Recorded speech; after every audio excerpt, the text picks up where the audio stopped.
એ પપ્પા હવે હું નેહાળે નહીં જઉં. અરે જમ બેટા.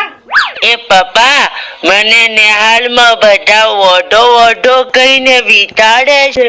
અરે તું તો નાનો બાળ છે બેટા, તું મોઢો નહીં, તું તો કાસો કુંવારો કેવાય. હવે પપ્પા 45 વર્ષના થયા હોય એને કુંવારા નહીં વોઢા જ કહેવાય. અરે બેટા મોણા ઉંમર થી નહીં કરમ થી મોટો કેવાય.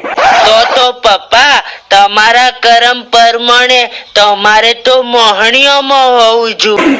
નબળો જાર તું તાર બાપ ને મોહણીયમ મેલવાની વાત કરે છે. એમ નથી થાતું કે ડોહાને દીવ મેલી જવું. અરે અમરતીયો હપ્તો ના ભરે તો એની જઈને રિક્ષા ખેંચી આવો. હા આ લાતો ના ભૂત છે, ભોઠોથી જ મન છે.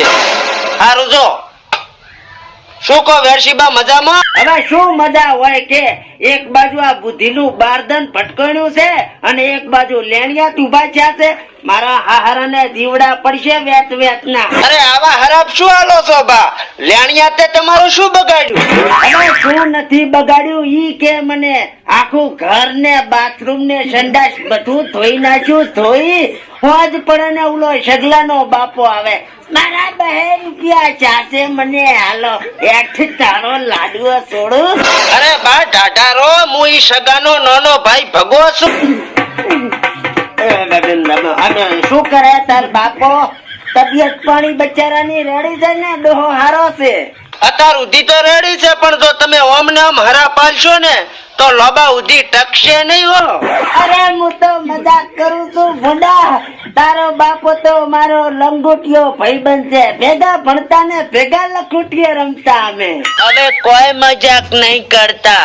હવારના ઉઠીને મણમણની ગાળો કાઢતા હોય છે.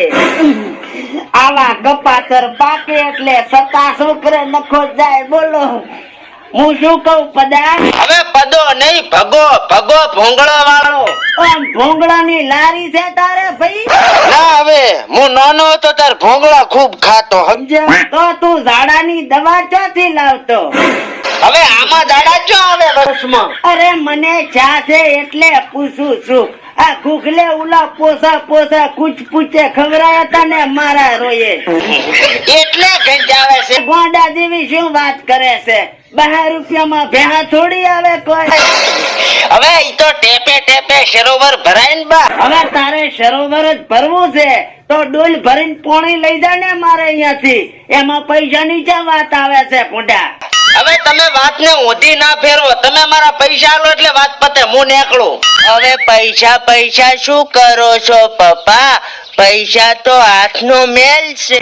નબળા પેલું કેવાય ને તારે. હમણાં ઠીબડું લઈને મંડાણ્યો તો હથમણ મેલ ઉતાર્યો પ્રો મેં તો. હવે એમ નથી કેતો પપ્પા, તમે તો હાવ ડોબા જેવી વાત કરો છો. હું એમ કહું છું ગેમ રમી રમીને પૈસા કમાવાના. એમ રમીને ઈ વિરે કઈ રીતે? હા હવે તારી વહુ ને વહડીએ લેશારી, પણ પેલા વહુ તો ગોતવા જે. એ પપ્પા હવે છે ને મને વહુ વગરની જિંદગી વેરણ લાગવા મોડી છે. બેટા તું તારું વિચારે છે, કોઈ દી તારા બાપ નું વિચાર્યું છે કે લગ્ન વગર મારી જિંદગી કેવી વરાળા મારતી હશે? હવે પપ્પા મારા વિચારો માંથી ટાઈમ મળે ત્યારે તમારા વિચાર કરું ને. તમે તો વિચારો કોક. એ પપ્પા તમે કેતા હોય તો હું પ્રેમ લગન કરી લઉં. પ્રેમ લગન કોઈ દાડો વિચાર્યું છે બેટા કે આ જેઠા જેવા મોઢાને જોઈને કોઈ પ્રેમ કરે તને? એ પપ્પા એક છોકરી છે ને સપનામાં આવીને મને રોજ લગન કરવાનું કે છે. પાચો મારો વસ્તાર પાચો. હવે આને કોણ સમજાવે કે સપનામાં લગન થતા હોત તો એને 20-25 મમ્મીઓ હોત આ દુનિયામાં. પપ્પા શું છે પણ? હવે જવાબ તો આલો, તમે કેમ ઓમ કરો છો? અરે કરી નાચ બટા, તું લગન કરી નાચ. તારો હખાયો બનવા હું આવીશ. થેન્ક યુ પપ્પા. અરે ચમણા હેડ્યો બેટા. એ પપ્પા હું હુવા જઉં છું. હું સ્ટાર સપનું આવશે અને લગન થશે ને. હારું જા બેટા. સદાય બાયડી ભવ. હવે તમારા હરાપે કોઈને નથી લાગતા તો આશીર્વાદ ચોથી કોમ આવશે. આમ છોકરે વાત તો રેડી કરી છે. સપનામાં લગ્ન કરીને જિંદગી તો જીવી લેવાય ને. આમ જે વાંઢા રખડો છો એના કરતા એમ વિચારશો કે સપનામાં તો લગ્ન છતાં હોઈ જો હું એ સપનું છું. છોકરો છે મળે નહીં નકા હારાન કૂટું સપનામાં. બટા જિંદગીમાં કોઈ દી રમણ ભમણ નો વાવાઝોડું ના લાવવું હોય ને તો ઓલા વહતા પાસે હાથ ના જોવડાવતો.